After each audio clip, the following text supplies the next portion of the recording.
Welcome to ਖਾਦਮ ਜੁਲਰ। ਜਿਸ ਤਰ੍ਹਾਂ ਕਿ ਤੁਹਾਨੂੰ ਸਭ ਭੈਣ ਭਾਈਆਂ ਨੂੰ ਪਤਾ ਹੈ ਕਿ ਆਪਣੀ ਸੇਲ ਚੱਲ ਰਹੀ ਹੈ ਤੇ ਸੇਲ ਮੁੱਕਣ ਵਾਲੀ ਹੁਣ ਅੱਜ ਹੈਗੀ ਹੈ 28 ਨਵੰਬਰ ਤੇ ਸਿਰਫ ਰਹਿ ਗਏ ਨੇ 2 ਦਿਨ ਤੇ ਸਮਾਨ ਆਪਣੇ ਕੋਲ ਬਹੁਤ ਹੈ ਉਹ ਨਵਾਂ ਆਇਆ ਪਿਆ ਵੇ ਤੇ ਸਭ ਭੈਣ ਭਾਈਆਂ ਨੂੰ ਜਿਨ੍ਹਾਂ ਨੇ ਸੇਲ ਦਾ ਅਜੇ ਤੱਕ ਫਾਇਦਾ ਨਹੀਂ ਉਠਾਇਆ ਔਰ ਜਿਨ੍ਹਾਂ ਨੇ ਉਠਾਇਆ ਵੇ ਇਹ ਸਿਰਫ ਮੌਕਾ ਬਾਰ-ਬਾਰ ਨਹੀਂ ਮਿਲਣਾ। ਸਿਰਫ 2 ਦਿਨ ਰਹਿ ਗਏ ਨੇ ਤੇ ਜਿੱਥੇ ਖਾਦਮ ਜੁਲਰ ਹੈਗਾ ਤੁਸੀਂ ਉੱਥੇ ਜਾ ਕੇ ਸੇਲ ਦਾ ਫਾਇਦਾ ਉਠਾਓ। ਥੈਂਕ ਯੂ ਜੀ। ਇਹ ਜਿਹੜੀ ਸੇਲ ਬਰੇਵਾਰ ਲੱਗਦੀ ਜਿਹਨੂੰ ਬਿਗ ਸੇਲ ਕਹਿੰਦੇ ਅਸੀਂ ਖਾਦਮ ਜੂਲਰਸ ਦੀ, ਇਹਦੇ ਇੱਕ ਤਾਂ ਕਹਿੰਦੇ ਨੇ ਕਿ 2 ਕੰਮ ਤੇ ਖਾਦਮ ਜੂਲਰਸ ਨੇ ਕਰਤੇ, 1 ਸੇਲ ਦਾ, ਦੂਜਾ ਡਿਸਕਾਊਂਟ ਦਾ। ਤੇ ਸੋਨੇ ਤੇ ਸੁਹਾਗਾ ਉਹਦਾ ਹੁੰਦਾ ਹੈ ਜਦੋਂ ਕਹਿੰਦੇ ਨੇ ਕਿ 12 ਮਸਾਲੇ 13ਵੀਂ ਦਾਲ।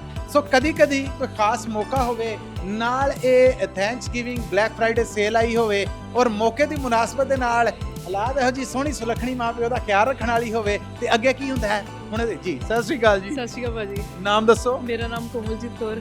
ਅੱਛਾ, ਸੁਣਿਆ ਹੈ ਕਿ ਸਾਡੇ ਜਿਹੜੇ ਹੀਰੋ ਨੇ ਇਹਨਾਂ ਨਾਲ ਕੋਈ ਅੱਜ ਤੁਸੀਂ ਸਰਪ੍ਰਾਈਜ਼ ਦਿੱਤਾ, ਉਹ ਕੀ ਹੈ ਪਹਿਲੇ ਤੇ ਉਹ ਦੱਸੋ। ਇਹਨਾਂ ਦੀ ਵੈਡਿੰਗ ਐਨਵਰਸਰੀ। ਬੱਲੇ। ਅੱਛਾ ਹਾਂਜੀ, ਸੋ ਪਾਪਾ ਨੇ ਮੰਮਾ ਨੂੰ ਗਿਫਟ ਦੇਣਾ ਸੀਗਾ ਤੇ ਫਿਰ ਤਾਂ ਕਰਕੇ ਅਸੀਂ ਇੱਥੇ ਆਏ। 15% ਆਫ ਵੀ ਸੀਗਾ, ਸੋ ਅਸੀਂ ਸੋਚਿਆ ਕਿ ਅਸੀਂ ਵੀ ਇਹਦਾ ਫਾਇਦਾ ਉਠਾਇਆ ਜਾਏ ਤੇ ਅਸੀਂ ਫਿਰ ਮੰਮਾ ਪਾਪਾ ਸੇ ਅਸੀਂ ਸਾਰੇ ਆ ਗਏ ਇੱਥੇ। ਤੇ ਖਾਦਮ ਜੁਲਰਸ ਬਾਰੇ ਕੀ ਕਹੋਗੇ। ਖਾਦਮ ਜੁਐਲਰ ਸਾਡਾ ਕਾਫੀ ਟਾਈਮ ਦਾ ਐਕਸਪੀਰੀਅੰਸ ਹੈ, ਬਹੁਤ ਵਧੀਆ ਹੈ ਨਾ। ਇਹਨਾਂ ਦੇ ਡਿਸਕਾਊਂਟ ਬਹੁਤ ਵਧੀਆ ਹੁੰਦੇ ਆ, ਇਹਨਾਂ ਦੇ ਪ੍ਰਾਈਸ ਜੈਨੂਇਨ ਆ, ਇਹਨਾਂ ਦੀ ਕੁਆਲਿਟੀ ਬਹੁਤ ਵਧੀਆ। ਸੋ ਆਈ ਲਾਈਕ ਇਟ। ਬਿਲਕੁਲ ਠੀਕ ਹੈ। ਅਸੀਂ ਜੀ ਐਨੀਵਰਸਰੀ ਹੈ ਜਿਨ੍ਹਾਂ ਦੀ, ਦੱਸੋ ਕਹਿੰਦੇ ਨੇ ਕਿ ਭਾਂਡੇ ਹੋਣ ਖੜਕਦੇ ਨਾ ਹੋਣ, ਖੜਕਦੇ ਖੜਾਕ ਕਰਦੇ ਹੋਣ। ਜੇ ਇੱਕ ਉਮਰ ਐਸੀ ਆ ਜੇ ਖੜਾਕ ਮੱਠਾ ਹੋ ਜੇ ਤੇ ਫਿਰ ਇਹੋ ਜਿਹੀ ਔਲਾਦ ਆ ਜਿਹੜੀ ਉਹ ਖੜਾਕ ਕਰਨੋਂ ਨਹੀਂ ਮੁੜਦੀ। ਸਤਿ ਸ੍ਰੀ ਅਕਾਲ ਜੀ। ਆਏ ਦੱਸ ਰਹੀ ਹੈ ਦਿਲ ਜਦ ਲੱਡੂ ਨੇ। ਕੀ ਨਾਮ ਆਪ ਜੀ ਦਾ। ਜਸਬੀਰ ਕੌਰ। ਜਸਬੀਰ ਜੀ, ਕਿੱਦਾਂ ਲੱਗਦਾ ਹੈ ਜਦੋਂ ਐਦਾਂ ਸਰਪ੍ਰਾਈਜ਼ 'ਚ ਧੀ ਪੁੱਤ ਲੈ ਕੇ ਆਉਂਦਾ ਹੈ ਔਰ ਖਾਦਮ ਜੁਲਰ ਵਾਲੇ ਇਹ ਬਾਹਾਂ ਖੋਲ ਕੇ ਕਹਿੰਦੇ ਜੀ ਇਹਨੂੰ ਆਪਣੀ ਹੱਟੀ। ਬਹੁਤ ਸੋਹਣਾ ਲੱਗਦਾ, ਕੀ ਕਹੋਗੇ ਇਹਨਾਂ ਬਾਰੇ, ਕਿਹੋ ਜਿਹਾ ਕਾਰ ਵਿਹਾਰ ਔਰ ਜਿਹੜੀ ਸੇਲ ਲੱਗੀ ਹੈ ਇਸ ਬਾਰੇ। ਬਹੁਤ ਵਧੀਆ ਹੈ। ਤੁਹਾਨੂੰ ਮਿਲਣਾ ਆ, ਤੁਸੀਂ ਦੇਣਾ ਕੁਝ ਨਹੀਂ, ਤੁਸੀਂ ਤਾਂ ਹੀਰੋ ਜੇ। ਸੋ ਬਹੁਤ ਪਹਿਲਾਂ ਤੇ ਤੁਹਾਨੂੰ ਐਨਵਰਸਰੀ ਦੀਆਂ ਵਧਾਈਆਂ ਜੀ। ਜੁਗ ਜੁਗ ਵਸੋ ਔਰ ਬਹੁਤ ਸਾਰੀਆਂ ਸ਼ੁਭਕਾਮਨਾਵਾਂ ਖਾਦਮ ਜੁਲਰਸ ਵੱਲੋਂ ਪੰਜਾਬੀ ਰੇਡੀਓ। Thank you. ਆ ਜੀ ਸਾਡੀ ਫਿਲਮ ਦਾ ਉਹ ਹੀਰੋ ਜਿਹੜਾ ਵਿਚਾਰਾ ਮਾਰ ਖਾ ਕੇ ਵੀ ਹੀਰੋ ਰਹਿੰਦਾ ਆ, ਬੰਦਾ ਹੁੰਦਾ ਹੀ ਇਹ ਹੈ। ਸਤਿ ਸ੍ਰੀ ਅਕਾਲ ਜੀ। ਸਤਿ ਸ੍ਰੀ ਅਕਾਲ। ਨਾਮ ਦੱਸੋ। ਕਿਰਪਾਲ ਸਿੰਘ ਕੋਚ। ਕਿਰਪਾਲ ਜੀ, ਪਹਿਲਾਂ ਤੇ ਬਹੁਤ ਵਧਾਈਆਂ ਤੁਹਾਨੂੰ ਐਨਵਰਸਰੀ ਦੀ। ਕਿੱਦਾਂ ਲੱਗ ਰਿਹਾ ਅੱਜ ਬੇਟੀ ਨੇ ਆਖਿਆ ਕਿ ਸਰਪ੍ਰਾਈਜ਼ ਆ ਤੇ ਮੈਂ ਇਸ ਤਰ੍ਹਾਂ ਨਹੀਂ, ਮੈਨੂੰ ਨਹੀਂ ਪਤਾ, ਤੁਰੋ ਤੇ ਫਿਰ ਉਸ ਜ਼ਿੱਦ ਅੱਗੇ ਹਥਿਆਰ ਸੁੱਟ ਕੇ ਆਏ ਜੀ। ਬਹੁਤ ਵਧੀਆ ਲੱਗ ਰਿਹਾ ਜੀ, ਬਹੁਤ ਵਧੀਆ। ਤੇ ਖਾਦਮ ਜੁਲਰਸ ਬਾਰੇ ਤੇ ਕੁਝ ਕਹੋ।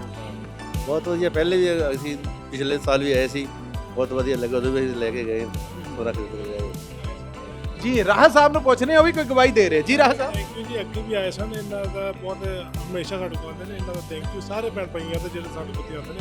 ਥੈਂਕ ਯੂ ਸਾਰਿਆਂ ਦੇ ਜੀ। ਹੁਣ ਅਸੀਂ ਜ਼ਾਹਰ ਹੈ ਕਿ ਗਿਫਟ ਹੋਵੇ ਔਲਾਦ ਦਾ ਤੇ ਅਸੀਂ ਕਿਵੇਂ ਜਜ਼ਬਾਤ ਦੀ ਨੁਮਾਇੰਦਗੀ ਹੈ ਜਿਹੜੀ ਉਹ ਭੁੱਲ ਸਕਦੇ ਆ। ਲੋ ਜੀ, ਹੁਣ ਰਾਹ ਸਾਹਿਬ ਜੋ ਉਹਨਾਂ ਦੀ ਬੇਟੀ ਨੇ ਪਰਚੇਸ ਕਰਕੇ ਉਹਨਾਂ ਨੂੰ ਦਿੱਤਾ ਆ, ਅਸੀਂ ਚਾਹਾਂਗੇ ਕਿ ਸਾਡੀ ਰੀਚ ਤੇ ਉਹ ਪ੍ਰੈਜ਼ੈਂਟ ਕਰ ਦੇਣ। ਰਾਹ ਸਾਹਿਬ ਕੀ ਲਿਆ ਆ। ਵਾਹ ਵਾਹ ਵਾਹ ਵਾਹ ਵਾਹ, ਕੀ ਬਾਤ ਹੈ। ਦਵੋ ਹਾਂ ਜ਼ਰਾ ਫਿਲਮ ਦੇ ਹੀਰੋ ਨੂੰ।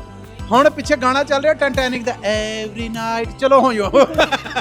ਇਹ ਲੋ ਜੀ, ਵਧਾਈਆਂ, ਕਲੈਪਿੰਗ ਜੀ, ਕੀ ਹੀ ਬਾਤ ਹੈ। ਵਾਹ ਵਾਹ ਵਾਹ ਵਾਹ ਵਾਹ। ਖਾਦਮ ਜੁਲਰਸ ਨੇ ਕਰਤੀਆਂ ਖੁਸ਼ੀਆਂ ਦੂਣੀਆਂ ਕਿ ਮੌਕਾ ਵੀ ਆਇਆ ਔਰ ਇਧਰੋਂ ਸੇਲ ਵੀ ਲੱਗੀ ਤੇ ਬੱਲੇ ਬੱਲੇ ਜਿਹੜੀ ਹੋ ਗਈ ਹੈ। ਕੀ ਬਾਤ ਹੈ।